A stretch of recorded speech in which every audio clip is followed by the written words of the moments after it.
बिस्मिल्लाहिर्रहमानिर्रहीम। मेरा नाम कमरुल हसन है और मैं IUF पाकिस्तान कोऑर्डिनेटिंग को जनरल सेक्रेटरी हूँ। बुनियादी तौर पर एक ट्रेड यूनियनिस्ट हूँ। आज यहाँ आने का मकसद जो था वो ये था कि गुज़िश्ता दिनों सिंध में भी और पंजाब में भी ILO ने हुकूमतों सूबाई हुकूमतों के ताउन से मीटिंग की थी। मीटिंग का इनेकाद किया था और उसमें लेबर कोड को जो है वो पेश किया था, एक ड्राफ्ट लेबर कोड का जो पंजाब में और सिंध में दोनों जगह पेश किया गया। वहाँ पर जब हम लोगों ने ड्राफ्ट देखा था, सिंध में हमारे दोस्तों ने वो मीटिंग अटेंड की, उसकी पूरी रुदाद हम लोगों ने जब सुनी और उसके ऊपर हम लोगों ने जो रिएक्शन दिया, और मुझे ये पता चला कि पंजाब में भी जो है 5 तारीख को मीटिंग हो रही है। तो मैंने ये सोचा कि मैं यहाँ जब आ रहा हूँ लाहौर 6 तारीख को, तो मैं ये मौका है कुछ दोस्तों के साथ शेयर करने का कि हम लोग वहाँ क्या कर रहे हैं और यहाँ ये लोग क्या कर रहे हैं, ताकि हम कोई लाएमल जो भी तैयार करें कोऑर्डिनेशन के साथ जो है वो बनाएं, अलग अलग ना हो, मिल करके जो मुश्तरका लाएमल बनाएं। उसकी वजह ये है कि जो लेबर कोड है, पंजाब लेबर कोड और सिंध लेबर कोड, ये तकरीबन एक जैसा ही है, मासवाए एक आध कोई चीज़ उसमें से मुख्तलिफ अगर है, बाकी सारा का सारा ड्राफ्ट एक जैसा है। तो ये हम सब की जिम्मेदारी है कि हम सब मिल करके जो है इसको देखें।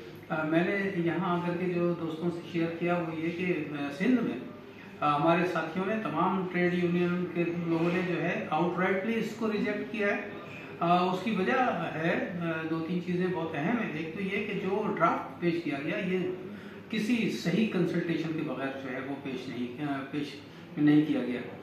कंसल्टेशन नहीं हुई प्रॉपर, जो एक तरीक़ाकार है कंसल्टेशन का जो ILO के कन्वेंशन के मुताबिक भी है। हालांकि हुकूमत और ILO जो है वो कहती है कि हमने कुछ तंजीमों से रब्ता किया, लेकिन उन तंजीमों के नुमाइंदों से जब हमने बात की तो उनका हमसे कोई रब्ता नहीं हुआ। ये गलत है, गलत बयानी है हुकूमत की भी और ILO की भी। तो हमें इस बात पर तशवीश हुई कि फिर ये क्यों इस तरीके से जो है वो लेबर कोड का ड्राफ्ट बनाया और उन्होंने पेश किया।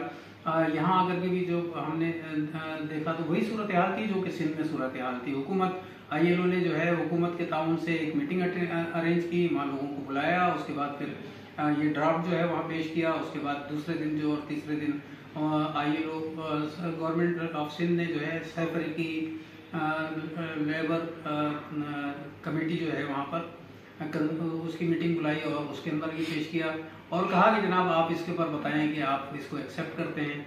तो सिंध में जो है वो तमाम लेबर तंजीमों ने इस ड्राफ्ट को बिल्कुल रिजेक्ट कर दिया। उसकी वजह ये है कि पहली चीज़ तो ये कि कंसल्टेशन नहीं हुई। अगर कंसल्टेशन होती तो फिर हम लोग ये देखते कि ये जो ड्राफ्ट अगर बनाना है, लेबर कोड बनाना है, तो लेबर कोड के मकासद तय किए जाते और उसका फिर स्ट्रक्चर यानी उसका ढांचा तय किया जाता और उसके बाद फिर बनाया जाता। लेकिन ऐसा कुछ नहीं हुआ। लिहाजा इसका जो ढांचा है बुनियादी तौर पर वो एक्सेप्टेबल नहीं है। उसमें ठीक है, इसमें बहुत सारी चीज़ें हैं ऐसी कि जो बहुत सारे वर्कर्स जो पहले कवानीन के ज़िम्मे में नहीं आते थे, जिन पर कवानीन लागू नहीं होते थे, वो कवानीन यकीनन उनके लागू होंगे। ये तो हमारा कंसर्न था पहले भी और हम हुकूमत से मुतालबा करते थे कि जो इनफॉर्मल सेक्टर है, जैसे एग्रीकल्चर वर्कर्स है, डोमेस्टिक वर्कर्स है, होम बेस्ड वर्कर्स हैं, ट्रांसपोर्ट वर्कर्स हैं, उन सबको कवानीन के उसमें लेकर के आए दायरा कार में। तो ये पहले भी मुतालबा था, यकीनन ये सही है। लेकिन उसके साथ साथ हमने ये देखा कि कुछ चीज़ें ऐसी हैं कि जो हमारे लिए बहुत ज़्यादा नुकसानदेह हैं, ख़ास तौर पर मजदूरों के लिए, कि जब इस वक्त जो माशी सूरत हाल मुल्क की, जिसने मजदूर तबके को जो है सबसे ज़्यादा जो है वो दबाव डाला हुआ है, पीस दिया है, अगर ये इस किस्म का लेबर कोड यहाँ आ जाता है तो और उसकी सूरत हाल जो है ख़राब हो जाएगी। तो बहुत सारी इसमें चीज़ें ऐसी हैं जिनके ऊपर हमें जो एतराज़ है। लेकिन जो सबसे ज़्यादा एतराज़ है वो ये कि इस लेबर कोड के ज़रिए जो कॉन्ट्रैक्ट वर्कर्स है उसको रेगुलराइज करने की जो है वो बात की जा रही है। यानी कि जो वर्कर इससे पहले जो है वो कानून में नहीं था कॉन्ट्रैक्ट वर्कर्स को रेगुलराइज करने का, लेकिन इन्होंने जो है रेगुलराइज कर लिया। तो हमारा सबसे बड़ा कंसर्न तो ये, लेकिन उसके साथ साथ और भी बहुत सारे कंसर्न्स हैं। तो हमने यहाँ आकर के दोस्तों के साथ मुशावरत करने का मतलब ये था, मिलने का मतलब ये था कि हम उनको बताएं कि सिंध में हम लोग क्या कर रहे हैं, सिंध की ट्रेड यूनियनें जो है वो क्या कर रही हैं। मैंने ये बताया है कि हम लोग वहाँ हफ्ते को मिल रहे हैं, उसमें बैठ करके अपना लाएमल तैयार करेंगे, एहतजाज का प्लान भी करेंगे हम लोग इसके ऊपर, ताकि रायमा को हमवार किया जाए।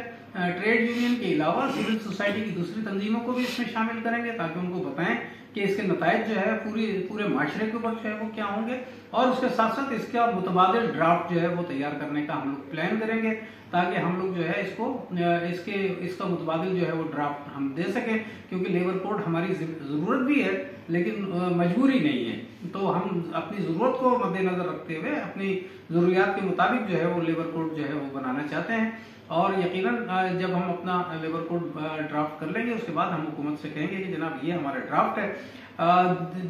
तकरीबन कोई 21 कवानीन ऐसे हैं जिसको एक लेबर कोड में जम किया जा रहा है। अब ये 21 कवानीन जो हैं उनको पढ़ना, उनको समझना, पहले उन कवानीन के अंदर क्या था और इस लेबर कोड के अंदर क्या है, इसमें काफी टाइम चाहिए, काफी एक्सपर्टीज चाहिए।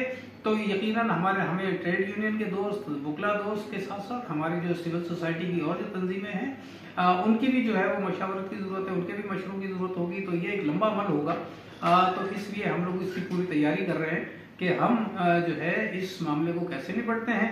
और अगर हम सिंध और पंजाब के दोस्त मिल करके इसको कोऑर्डिनेशन के जरिए काम करेंगे तो हमारे लिए बहुत अच्छा होगा, क्योंकि इससे एक तो फायदा ये होगा कि हमारे अंदर हमांगी पैदा होगी, जो लेबर मूवमेंट है उसको रिवाइव करेंगे हम लोग। जो 18वीं तरमीम के बाद जो डिवीजन पैदा हो गया वो खत्म हो गया, उसको हम लोग जो है एक मरतबा फिर इकट्ठे होकर के बात करेंगे।